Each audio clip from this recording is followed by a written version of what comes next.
Welcome to the Phone Arena video review of Palm Pixi. Pixi is the second device to run Palm's new WebOS, and in terms of hierarchy, slides in below the Pre on the totem pole. Think of this as the WebOS Centro. Despite being a technically lower model than the Pre, there are a lot of factors that we like about Pixi. It still features a large display, although at 2.6 inches is not as big as Pre's 3.2. Below the display is a touch-sensitive area, just like Pre, but instead of a physical button, you can now see this little LED stripe. Pressing it has the same effect as on Pre. When an application is launched, you can simply press it to minimize it. WebOS is virtually the same, although has been updated to 1.3.1. Most of the changes seem to be under the hood, although notable ones now include LinkedIn and Yahoo integration for contacts, Yahoo integration for messengers, and also Yahoo integration in your calendar. One of the things we really like about Pixi is the size. As you can see, it's extremely thin and a little bit tall. It's thinner than Pre by about 6 millimeters, which means the keyboard is smaller. Still, we find this much easier to use for one reason or another. The keys don't quite have the same tackiness, and there's also a very reassuring click when you press them. The keyboard feels a lot more natural to use. What really sets it apart, however, is the thickness. Pixi comes in at only 10.8 millimeters thick. This is one of the thinnest CDMA devices to hit the States ever. And in terms of the smartphone market, the only thing that can really compete with it is the Nokia E71X. The E71X, however, is slightly taller and slightly wider, and nearly an ounce heavier.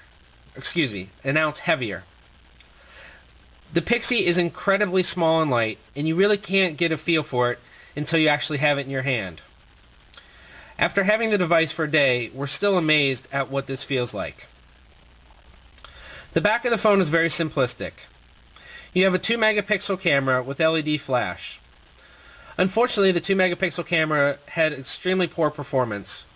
Details were very muddy, color saturation was too exaggerated, and all around, it was a poor performer. It looks like the Pixi has stereo speakers. However, only the grill on the right is functional. The one on the left is purely cosmetic.